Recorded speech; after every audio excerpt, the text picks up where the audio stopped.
Hi, this is Ravi.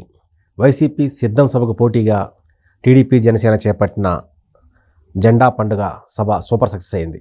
అయితే ఈ success వెనుక దీన్ని ఎట్లయినా సక్సెస్ కాకుండా చేయాలని వైసీపీ చాలా ప్రయత్నాలు చేసింది. అయితే సక్సెస్ మాత్రం కాలేకపోయింది.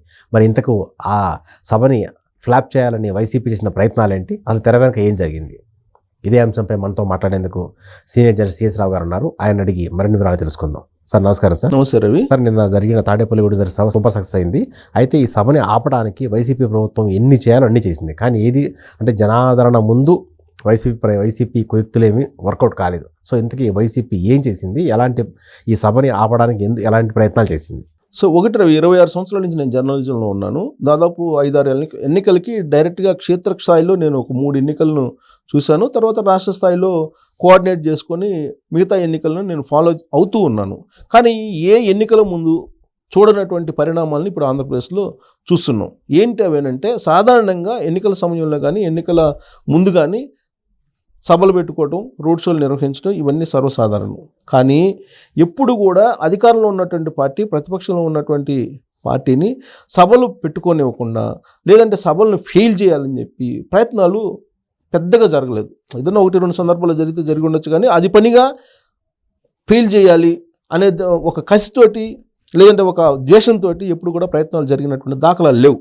ఇప్పుడు రాజశేఖర రెడ్డి ముఖ్యమంత్రి ఉన్నప్పుడు చంద్రబాబు నాయుడు అనేక సభలు నిర్వహించారు. చంద్రబాబు నాయుడు అధికారంలో ఉన్నప్పుడు రాజశేఖర రెడ్డి పాదయాత్ర చేశారు, జగన్మోహన్ రెడ్డి పాదయాత్ర చేశారు, సభలు పెట్టుకున్నారు. ఇవన్నీ చూసాం మనం. ఎక్కడ కూడా మరీ ఇంతగా మొత్తం క్లోజప్లో పెట్టేసి ఆ విపక్షాల సభల్ని ఫెయిల్ చేయాలి అనేటువంటి ఒక లక్ష్యాన్ని పెట్టుకొని పనిచేసినటువంటి ప్రభుత్వాలు పెద్దగా లేవు. కానీ మొదటిసారిగా ఈసారి ఆంధ్రప్రదేశ్లో మనం చూస్తున్నాం. ఎందుకనంటే, సాధారణంగా సభలు పెట్టుకోవచ్చు, ఎవరు బలాలను నిరూపించుకునేదానికి పోటాపోటీగా సభలు పెట్టుకుంటారు, జనాన్ని తరలిస్తారు. ఇవన్నీ చూస్తున్నాం. జగన్మోహన్ రెడ్డి సిద్ధం సభలు పెట్టారు. వైజాగ్ని స్టార్ట్ చేశారు, ఏలూరులో పెట్టారు, తర్వాత రాప్తాడులో పెట్టారు. 4వ సభ మేదరమిట్లో పెట్టాలని ప్రయత్నం చేస్తున్నారు. ఒక సభను మించి ఇంకొక సభను మేము నిర్వహించగలిగాము అని చెప్పేసి వాళ్ళు చెప్తూ ఉన్నారు. ఎలా నిర్వహించగలిగారు వాళ్ళు అని అంటే, అధికారాన్ని పూర్తి స్థాయిలో వినియోగించుకున్నారు. ఇది అందరికీ తెలిసినటువంటి విషయమే. ప్రైవేటు బస్సులు, ప్రైవేట్ స్కూల్ బస్సులు, ప్రైవేటు బస్సులు, ఆర్టీసీ బస్సులు, ప్రైవేటు వాహనాలు, ఆర్టీఏ వాళ్ళ ద్వారా ఆర్టీఏ అధికారులు బలవంతం చేసి తరలించినటువంటి సందర్భాలు మనం చూస్తున్నాం. సో ఇలా సక్సెస్ చేశారు. సరే, ఏదైనా సరే, ఏ కారణం చేతనా డ్వాక్రా వాళ్ళని భయపించి, లేదంటే వాళ్ళని బతిలాడి, లేదంటే వాళ్ళకి ఏదైనా తాయిలాలు ఇచ్చి తీసుకొచ్చారా, లేదంటే మందు బాబుల్ని తీసుకొచ్చారా, ఇవన్నీ పక్కన పెడితే సభలు అయితే జనాలను తీసుకురాగలిగారు ఇన్ని రకాల ప్రయత్నాలు చేసి. కానీ అధికార పక్షానికి ఉన్నటువంటి వెసలుబాటు ఎప్పుడు కూడా ప్రతిపక్షాలకి విపక్షాలకి ఉండదు. అందుకని చెప్పి అధికార పక్షానికి వచ్చినటువంటి జనం కనపడకపోవచ్చు, విపక్షాలకి అయినంత మాత్రం చేత జనం రాలేదు అని చెప్పి అనుకోవడానికి లేదు. ఒకటి. రెండేంటంటే, జనం తరలి వస్తూ ఉంటే అడ్డుకునేటువంటి ప్రయత్నం ఏ ప్రభుత్వం చేయలే. కానీ ఇప్పుడు ఆంధ్రప్రదేశ్లో ఉన్నటువంటి ప్రభుత్వం చేస్తుందని చెప్పి చెప్పడానికి తాడేపల్లిగూడెం కేంద్రంగా జరిగినటువంటి సభ, దాన్ని ఫెయిల్ చేయడానికి వైసీపీ వాళ్ళు చేసినటువంటి ప్రయత్నంలో కొన్ని మనం ప్రస్తావించుకోవచ్చు. ఏంటి కొన్ని అని అంటే, స్కూల్ బస్సులను ఇవ్వలేదు, ఓకే, ఆర్టీసీ బస్సులను ఇవ్వడానికి లేదని చెప్పి ఆదేశాలు జారీ చేశారు. ప్రైవేటు వాహనాలు ఏదైనా సరే వెళ్తే ఆర్టీఏకి చెప్పి బెదిరించేటువంటి కార్యక్రమం చేశారు అనేది తెలుగుదేశం పార్టీ, జనసేన చెప్తుంది. వీటితో పాటు పబ్లిక్ ఎవరైనా వెళ్తే వాలంటీర్ల ద్వారా ఐడెంటిఫై చేసి మీకు అందుతున్నటువంటి సంక్షేమ పథకాలను మేము కట్ చేస్తామని చెప్పి వాళ్ళ మీద బెదిరింపులు దిగటం, ఇవన్నీ రకరకాల ప్రయత్నాలు చేసి ప్రతిపక్షాలు విపక్షాలు చేసినటువంటి సభని ఫెయిల్ చేయాలనేటువంటి ప్రయత్నం చేశారు. ఇంత చేసినప్పటికీ కూడా తాడేపల్లిగూడెం వేదికగా జరిగినటువంటి జెండా సభ సక్సెస్ అయ్యింది. జనం వచ్చారు, స్వచ్ఛందంగా వచ్చారు. మేము ఎక్కడా ముందు దాపించలేదు, డబ్బులు ఇవ్వలేదని చెప్పి వాళ్ళు చెప్తున్నారు. అదే సిద్ధం సభలకి మనకి సోషల్ మీడియాలో కూడా మీమ్స్ వస్తున్నాయి. ముందు ఫ్రీగా కావాలంటే మీరు సిద్ధం సభలకు రండి అని చెప్పి. అవును, సిద్ధం సభలు సక్సెస్ అయ్యని చెప్పి జగన్మోహన్ రెడ్డి చెప్తున్నారు. నేను చెప్తున్నా, 2004లో నేను గ్రౌండ్ లెవెల్ నుంచి చూసి, ఆ రోజు రాజశేఖర రెడ్డి బస్సు యాత్ర చేశాడు, ఆ పాదయాత్ర కూడా చేశారు, దానికి వెళ్ళాను. ఆ రోజున రాజశేఖర రెడ్డి పాదయాత్రకి కానీ లేదా బస్సు యాత్రకి కానీ చంద్రబాబు నాయుడు సభలతో పోల్చుకుంటే చాలా బలహీనంగా కనిపించాయి ఆ రోజు. 2004లో ఇప్పుడు జగన్మోహన్ రెడ్డి సిద్ధం సభలకు ఏ విధంగా వస్తున్నారో ఆ రోజున చంద్రబాబు నాయుడు సభలకు కూడా అదే విధంగా కిక్కిరిసిపోయేవాళ్ళు మహిళలు. ఓకే. ఎలా తీసుకొచ్చేవాళ్ళు అనుకున్నారు? డ్వాక్రా మహిళల మొత్తాన్ని ఈ అధికారులు మెడ మీద కత్తి పెట్టి తీసుకొచ్చేవాళ్ళు. సేమ్ ఇప్పుడు సిద్ధం సభలకు ఏ విధంగా తీసుకొస్తున్నారో అదే తరహాలో అప్పుడు తీసుకొచ్చేవాళ్ళు. ఆ సభలను చూసిన తర్వాత మళ్ళీ చంద్రబాబు నాయుడే సీఎం అనుకున్నారు 2004లో. సీన్ కట్ చేస్తే రాజశేఖర రెడ్డి సీఎం అయ్యారు. అవును. సేమ్ అలాంటి వాతావరణమే నాకు ఇప్పుడు కనిపిస్తుంది. ఇక్కడ సిద్ధం సభలను చూస్తే వాళ్ళు ఏ విధంగా వచ్చారు, ఎలా సమీకరించారు జనాలని అనేది అర్థమవుతుంది.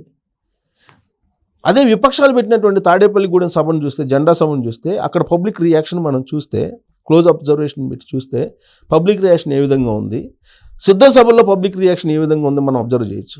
సిద్ధం సభల్లో ఒక ఏర్పాటు చేసినటువంటి కొంతమంది టీమ్స్ని అక్కడక్కడ ఏర్పాటు చేసి ఐపాక్ సంబంధించినటువంటి కొంతమంది ఒక వ్యూహాత్మకంగా కొంతమంది యువకుల్ని పెట్టి వాళ్ళకి ఈ స్టిక్కర్స్ వేసి తర్వాత ఈ జగన్మోహన్ రెడ్డి బొమ్మలు అవన్నీ వేస్తారు కదా.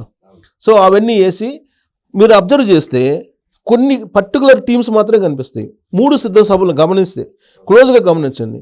పైగా మీకు వాళ్ళు ఎగిరేటువంటి వాళ్ళు, చప్పట్లు కొట్టేటువంటి వాళ్ళు సేమ్ ఫేస్లు కనిపిస్తాయి మీరు కనుక అబ్జర్వ్ చేస్తే. ఓకే. సిద్ధ సభల్లో జనరల్గా ఏంటంటే సీఎం అని చెప్పి తెలంగాణ ఎన్నికల సందర్భంగా మనం రేవంత్ రెడ్డి వెళ్ళిన ప్రతిసారి అదే వినిపించేది నినాదాలు. దాన్ని చూసిన తర్వాత విహెచ్ లాంటి వాళ్ళు ఏమన్నారంటే, అరే బాయ్ ఇలా ఏర్పాటు చేసుకొని ఇలా అరిస్తే ఎట్టా అని చెప్పేసి చాలా సందర్భాలు అన్నారు.